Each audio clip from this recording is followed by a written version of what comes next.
pick you up and boom, boom, bosh, boom, boom. Tell me I'm the only one that you love. Life could be a dream, sweetheart. Oh, oh, oh, life could be a dream. And I think our plans would come true.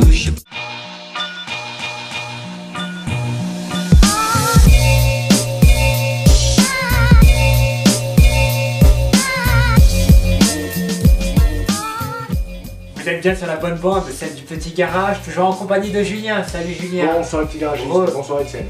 Alors, pour ce coup-là, qu'est-ce que tu nous as à faire découvrir? Ah là là, j'ai bien envie de vous présenter quelques jolis objets radiophoniques. À commencer par cette radio de marque JVC, designée par Nivico, un designer japonais dans les années 70, en forme de boule, de casque de cosmonaute. Et donc il date du tout des années 70, puisqu'en fait effectivement en 1969, quand Louis Armstrong a mis pour la première fois un petit pied et un petit doigt pour l'humanité sur la Lune. Je tâte le sol du bout de l'orteil, dit Armstrong. Il y a eu toute une vague stylistique qui est rentrée dans les ménages chez monsieur, madame, tout le monde. Et pour que ça soit à la mode et que ça soit smart et vendu, surtout chaque objet voulait singer les casques des cosmonautes, dont notamment cette radio qui pivote avec les écouteurs, les enceintes sur les côtés. Alors évidemment avec des couleurs très psychédéliques, donc le jaune, l'orange, le rouge le plus souvent. Et puis donc là j'ai rassemblé cette petite table tam-tam. On parlera des capourets tam-tam une autre fois. Mais donc j'ai positionné ça sur une table tam-tam, donc c'est rarissime là aussi.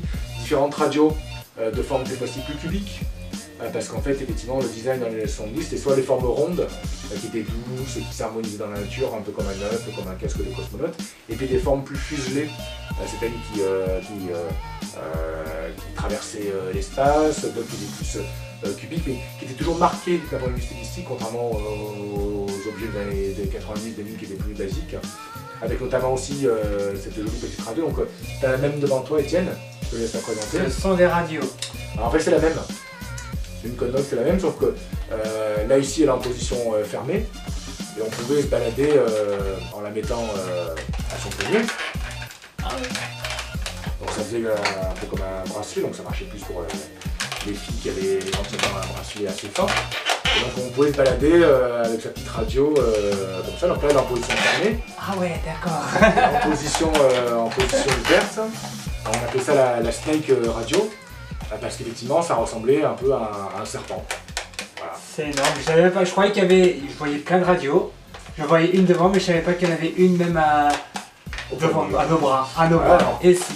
Autre particularité, et toujours à son poignet, d'autres radios en forme de montre. Donc ça n'a pas l'air, mais c'est pas une montre, c'est bien une radio, comme vous pouvez le voir. Donc il y a le même modèle en orange, qui malheureusement n'est pas complet puisque j'ai dû faire du bracelet avec du velcro. Alors là c'est le vrai bracelet d'origine, et donc la radio se met au poignet comme une montre, mais c'est bien la radio avec les différents boutons ici, avec les écouteurs, etc. Donc, je vous invite à voir d'autres spécimens. Donc là on est toujours sur les phénomènes Space Age, donc en forme de casque de cosmonaute. Et puis d'autres petites radios.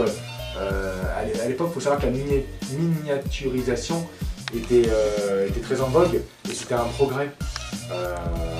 Alors que les radios d'avant des années 60 c'était des gros monstres de 50 kg, d'arriver à faire une radio aussi petite, à l'époque c'était super fun. Donc il y avait différentes formes, notamment en forme de dé pour jouer. Donc là le chiffre 2, comme tu vois Etienne, c'est pas des pastilles comme ailleurs, mais c'est les boutons pour régler le son et le tuner.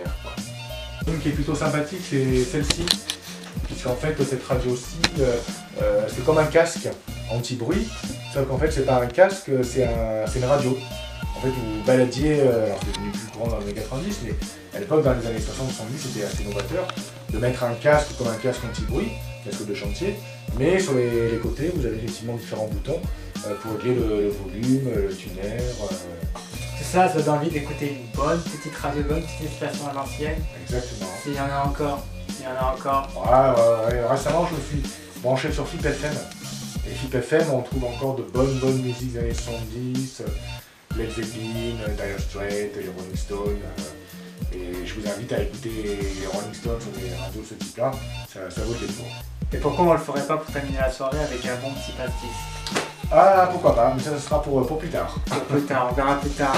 Et ben merci Julien pour cette Avec plaisir, découverte. À bientôt, le petit À très bientôt, ciao. Ciao, ciao.